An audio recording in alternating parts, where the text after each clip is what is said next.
Hello, hello, hello, hello! Welcome back to another episode of The Delicious Legacy. With me, Thomas Dinas. Welcome to part 3 of the European medieval cuisine.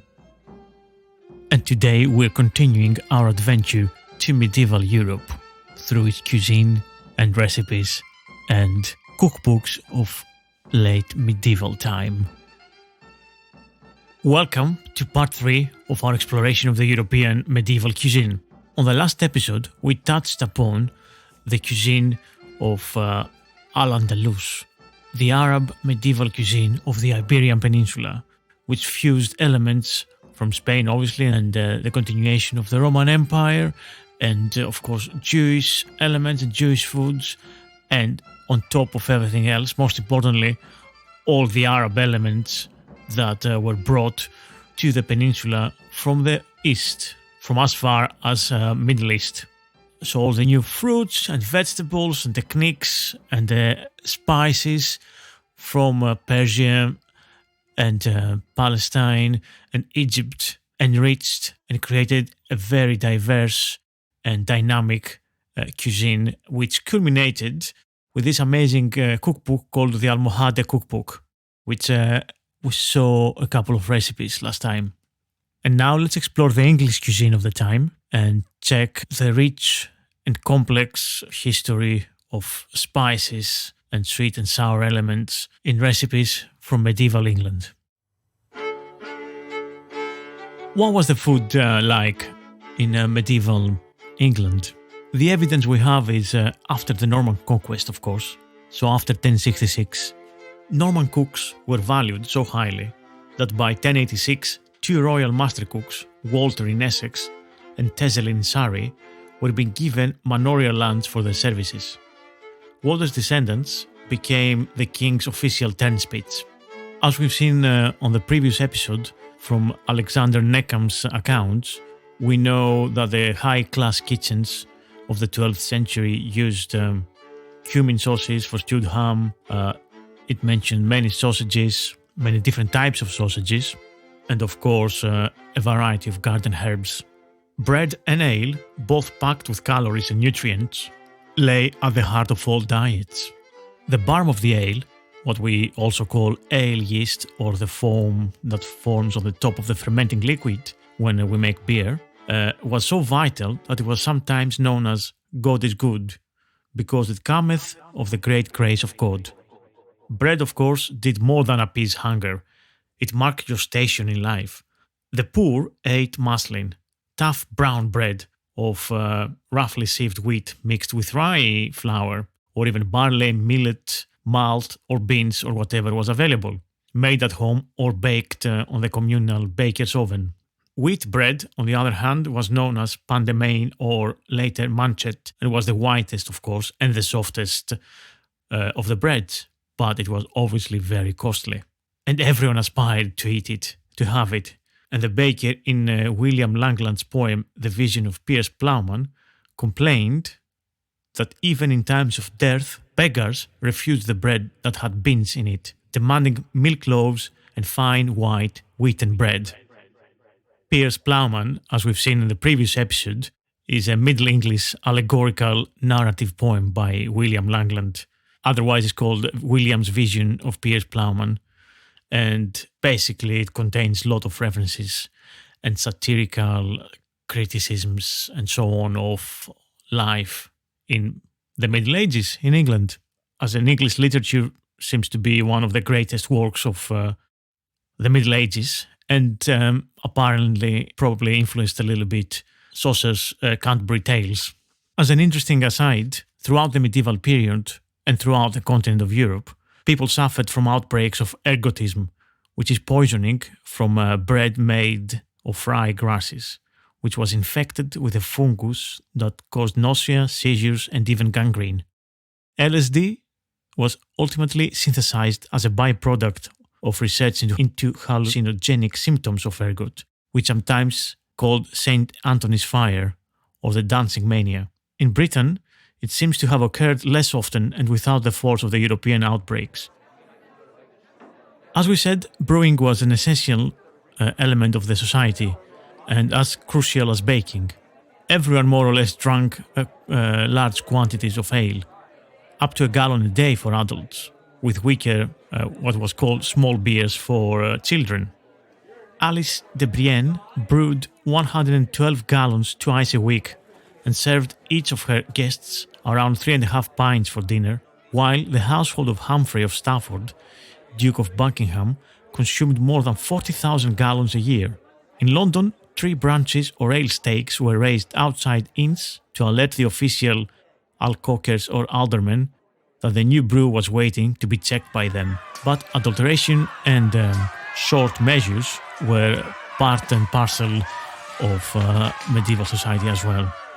In 1364, the alewife Alice de Constant was charged with concealing an inch of pitch in the bottom of her quart pot with a sprig of camphorous rosemary, and a surviving wooden misericord in St. Lawrence Church in Ludlow depicts a demon with a cheating alewife flung over his shoulder, marching her off to the jaws of hell.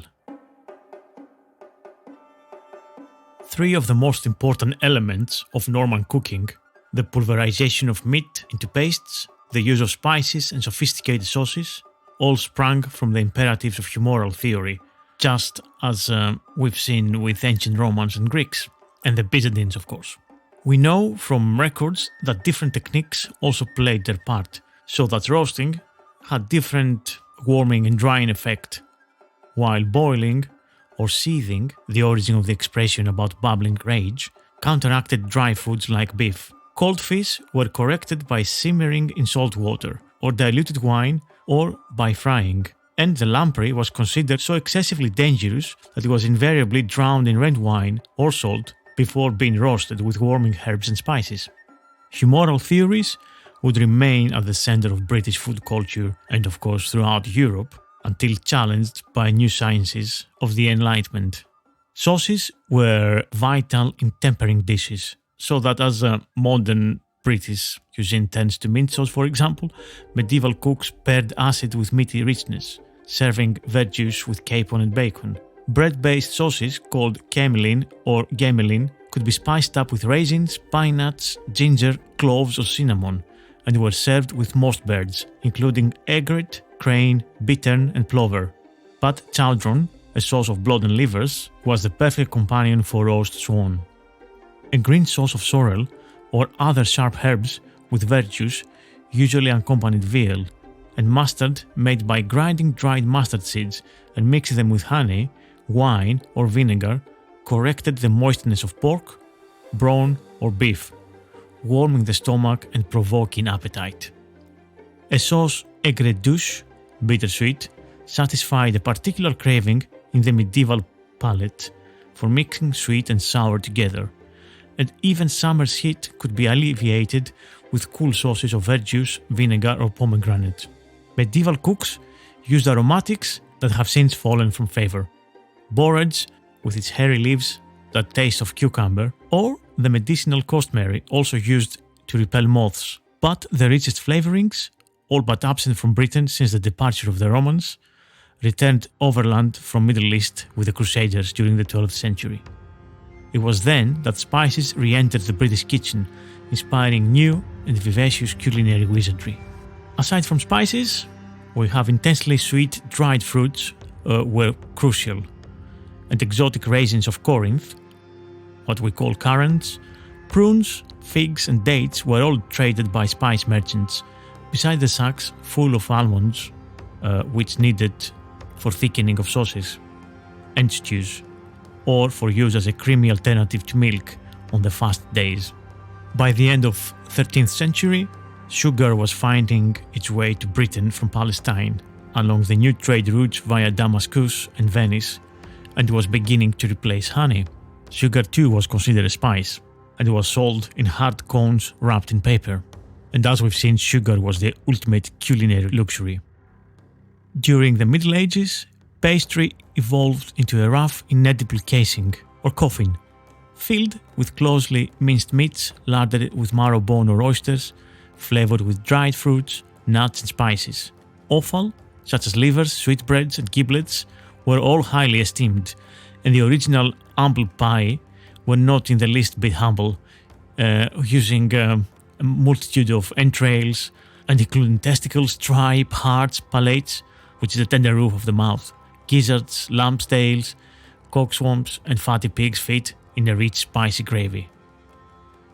And the funny thing is that although offal was highly valued and prized and eaten very often, they were also known as garbage, a word that would take a very, very different meaning as tastes changed over the centuries.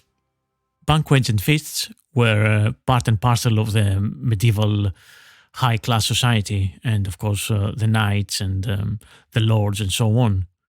And they meant marvels of culinary art were served to the guests. So Walter of Bibbsworth described a profusion of a court feast. So for first course, the head of a boar, larded, with a snout well garlanded, and enough fat and venison for the whole household.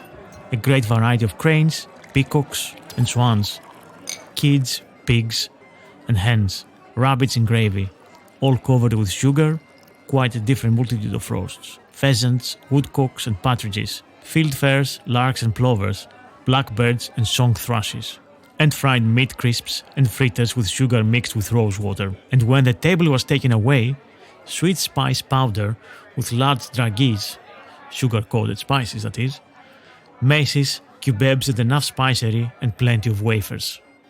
So this abundance of dishes, this abundance of foods was the embodiment of success in the realm of mine, even if the choicest ones were served only to the grandees, who might gracefully dispense bits and bobs to their favourites. The three broad courses of the medieval feast each contained an enormous variety of dishes.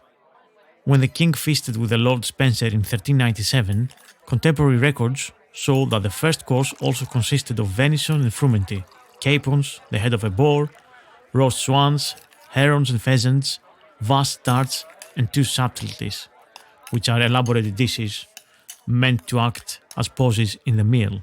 The second course offered brawn, roast pig, rabbits, curlews, venison, peacocks, and teal, a custard, fritters, and a subtlety. And the third, dates in syrup, roast cranes and gilded peacocks, roast plovers, quails and great birds, larks, small pieces of meat, apple fritters, cheese and quince dumplings, and a final subtlety.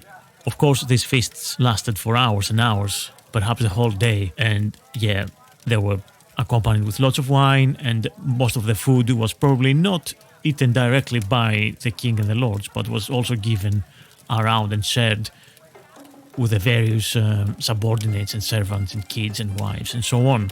But even so, each meal with its massive courses was fantastically rich and insanely complex to make. Since we just had Easter, it's also worth mentioning that in the 1200s, the Countess of Leicester bought more than 1,000 eggs for an Easter feast for her tenants at Dover Castle, and rewarded her labourers and tenants with succulent roast meats and spiced custards or pain perdu, bread dipped in egg, fried in butter and sprinkled with sugar.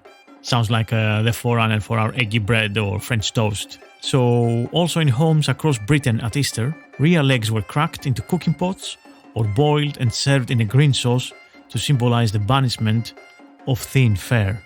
And the favoured tansy or herbolat appeared, an omelette coloured green with a tart tansy juice or with spinach fried golden in butter. If you were lucky, it might have a grunting of nutmeg, a dash of cinnamon and a spoonful of cream or curds. But it was always a treat after the dietary rigours of abstention. Remember, medieval people fasted most of the time of the year, and especially before Easter Lent for 50 days. On Good Friday, the fishmongers closed their stalls and butchers washed their aprons and chopping boards and sharpened their knives in readiness. As village congregations hurried from Easter services, fresh meat as much as the resurrection must have been on their minds. Communal baking ovens were readied for pies. Succulent veal, capon and pigeon were trussed for the pot. Tender spring lambs and calves were led towards the kitchen, and the March rabbit ran dead into the dish. Spring greens were picked and potted, dressed with herbs as fragrant as the new grass. It was time of rejoicing, a day of much delightfulness, the sun's dancing day and the earth's holiday, the start of the season of plenty.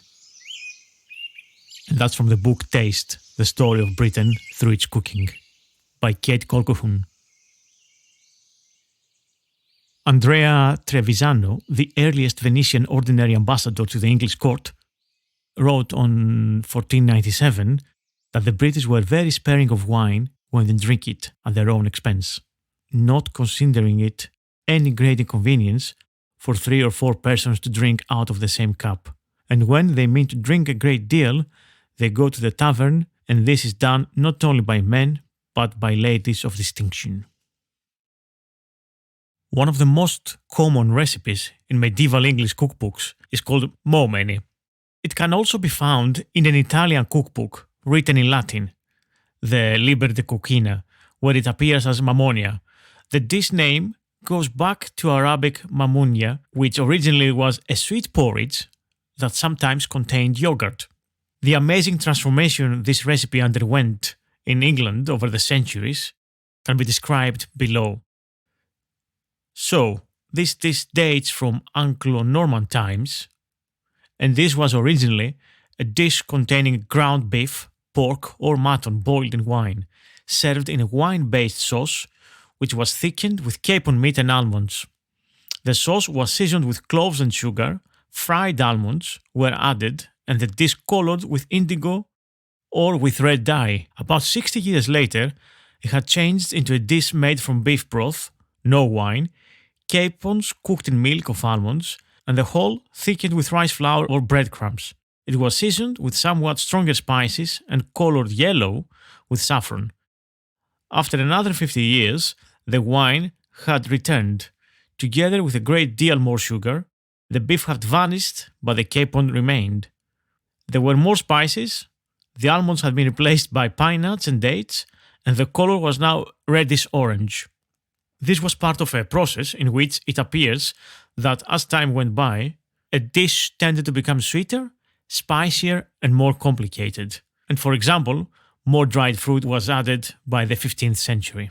And these transformations of the dish make it clear that the emphasis is on color. That, too, medieval Britain adopted from the Arabs.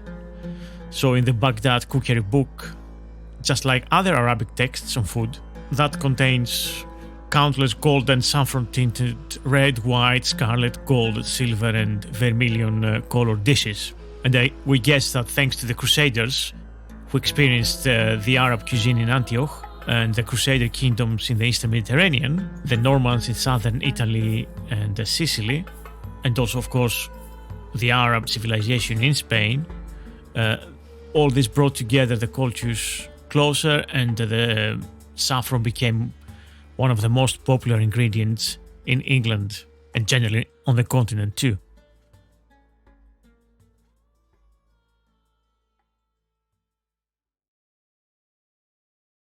I'll be back after this short break. Hello there, sorry to interrupt. My name's Dr. Neil Buttery and I'm host of the British Food History Podcast, a podcast that you, as a fan of the delicious legacy, might be interested in. I explore British food and its history in all its glory, with interviews with special guests, recipes, reenactments, and tracking down forgotten recipes and hyper-regional specialities. Previous topics include medieval eels, 18th century dining, curry, London street food sellers, breakfast, and the good old Yorkshire pudding. Search for the British Food History Podcast wherever you get your podcasts. And now, back to the delicious legacy. Cheers! Today's episode is brought to you with the welcome support of Malbin Greek, UK's leading Greek delicatessen supplier and distributor of premium Greek produce. Whatever your needs, Malbin Greek has you covered. You can shop online and have the divine and delicious goods delivered to your doorstep across the UK, or you can visit the shop at Arch 17 Apollo Business Park, Lucy Way, SC16 4ET, Bermondsey, London. Malbin Greek, the one-stop shop for your Greek fix. The staple foods of medieval Italy were much the same as those of medieval Spain. Bread, olives, olive oil, and wine. They were complemented with cheese, some meat and fish, and a variety of fruits and vegetables. In both regions, the cookery of ancient Rome formed the basis that was gradually transformed by the cooking styles of different invaders. In the early Middle Ages, the southern parts of both the Iberian and Italian peninsulas were occupied by the Arab Muslims, who introduced new foodstuffs and new agricultural and cooking techniques. In Italy, Arab influence is especially strong in Sicily and on the southern mainland. Given the political connections between Catalonia and Naples in the late Middle Ages and afterwards, some Spanish and Hispano-Arab dishes also found their way into Italian cooking. Thanks to trade and the growth of towns, Italy had a rich middle class, and many patricians, from the powerful city-states of Florence and Venice, for instance, had the means to keep up or even surpass the nobility in conspicuous consumption. Given that the Italian nobility often lived in towns and took part in town affairs, and the social acceptance was determined more by wealth than by noble birth, the aristocracy and bourgeoisie in late medieval Italy intermingled more, and as a result, Italian society was less hierarchical than the rest of Europe. Nowhere on the continent was there a richer and more diverse and sophisticated cuisine in the Middle Ages than in Italy, and it was there that the fork first became part of the table setting. By the late 14th century, it seems to have been in general use already, and no longer restricted to the tables of the rich. People in taverns even ate pasta with it. Luckily, we have quite a few sources that help us study the cuisine and the food of Italy's past. So obviously we have cookbooks from different regions of the peninsula. Again, most of them survive from the 14th or 15th century. And there is also account books that tells us exactly what a certain group of people ate at certain times of the week, or on feast days and on lean and Lent days, and also what they ate when they were on their own or when they were having banquets with guests. Many well-known names of dishes are things such as torta, erbolato, which is a herb omelette, migliacci, a pancake, savore, which is sauce, ravioli, tortelletti, which is a medium-sized pasta, bianco mangiare, which is a white dish, gelatina, and salsicetti, a type of sausage.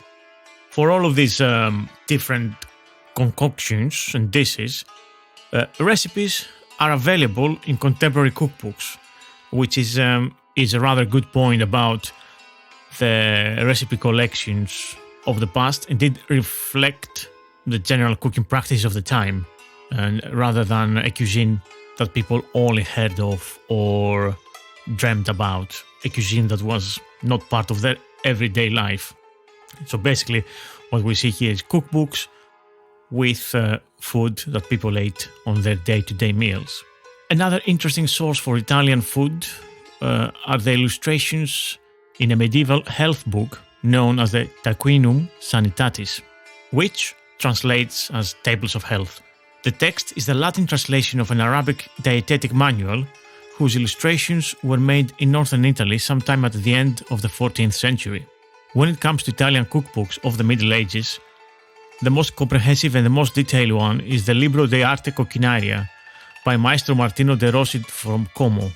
He was the cook of one Sforza family in Milano, and later he was a cook of the Cardinal Ludovico Trevisan, and as such Martino gained enormous experience. We don't know if he wrote the recipes down himself or he dictated them to a scribe around sometime in the mid-15th century. And of course, as such, the cookbook reminds us of earlier Italian recipe collections, and as well as containing recipes and techniques that were original to Martino. According to the book Food in Medieval Times, Martino's Art of Cookery book rose to international fame in medieval Europe as Europe's first printed cookbook.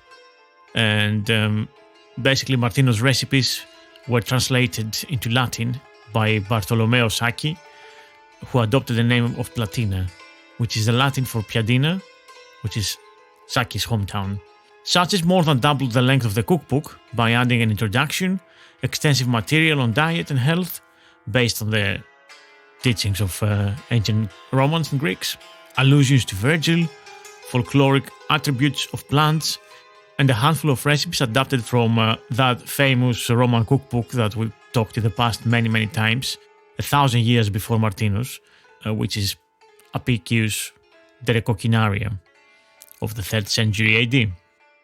Platina used the Apicius cookbook to structure and organize Martino's recipes, and instead of dividing them as it was the custom in Christian Europe between feast and fast days, dishes for these different days, he organized them in a way that it was organized in Apicius cookbook, and it was titled On Right Pleasure and Good Health.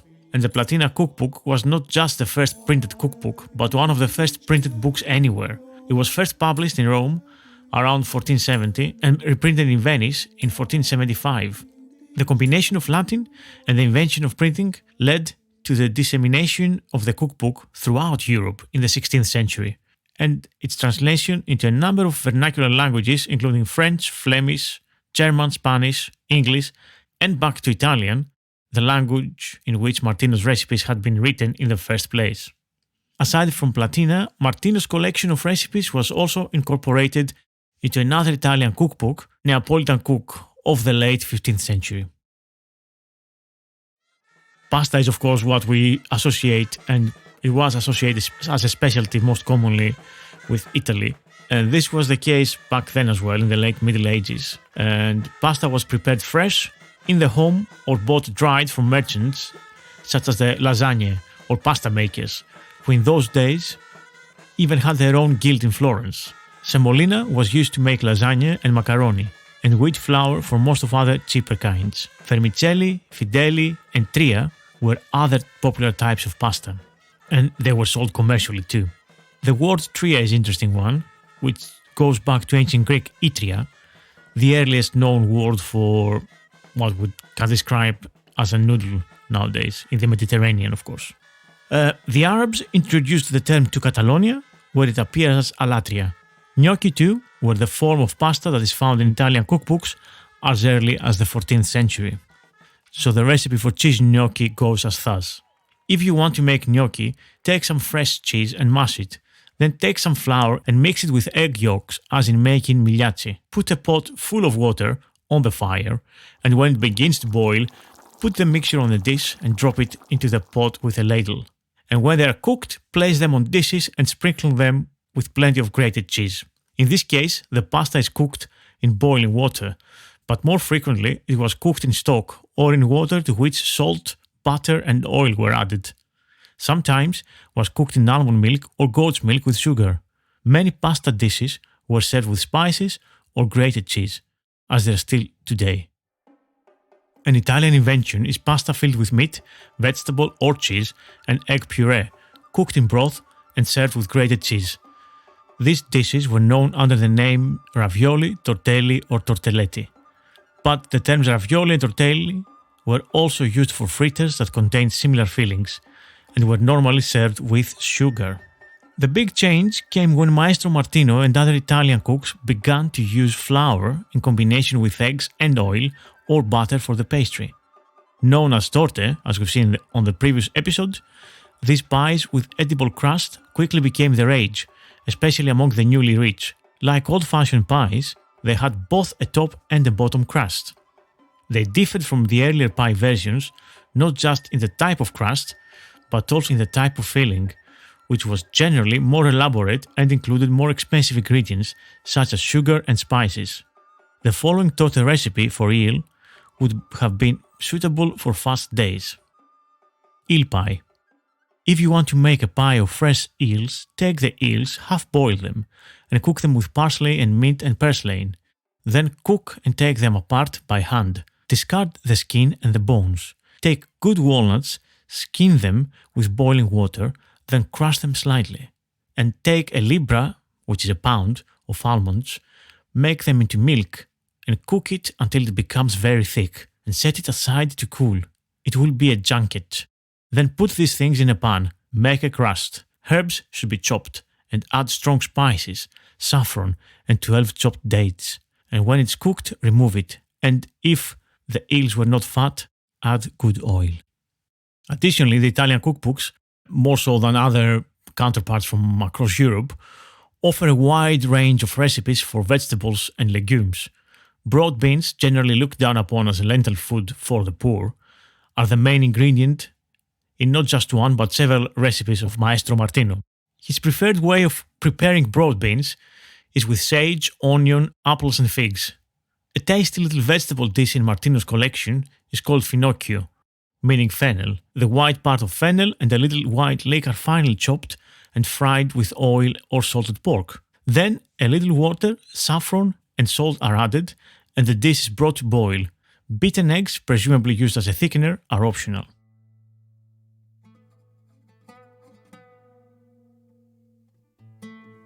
Right, and that was part 3 of the European medieval cuisine. See you next time for part 4, where we're now going to the Byzantine Empire. Thanks for listening. I've been Thomas Dinas, and this was the Delicious Legacy Podcast. This podcast can keep going only with your generous support. So please, if you feel like you're enjoying the episodes and you want me to do more of them, faster and in more detail, please support me on Patreon. If you search the Delicious Legacy Podcast and Patreon, you'll find my page, and there you can give from $3 a month and keep me going.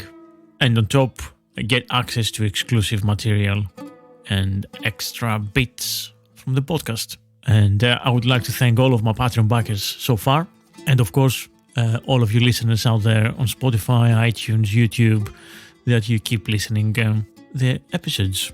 Please get in touch if you have any ideas for other episodes, or if you have any questions on what you've heard on this one. And please, hit me up with your own ideas and recipes from medieval world and beyond. Goodbye. Thanks for listening.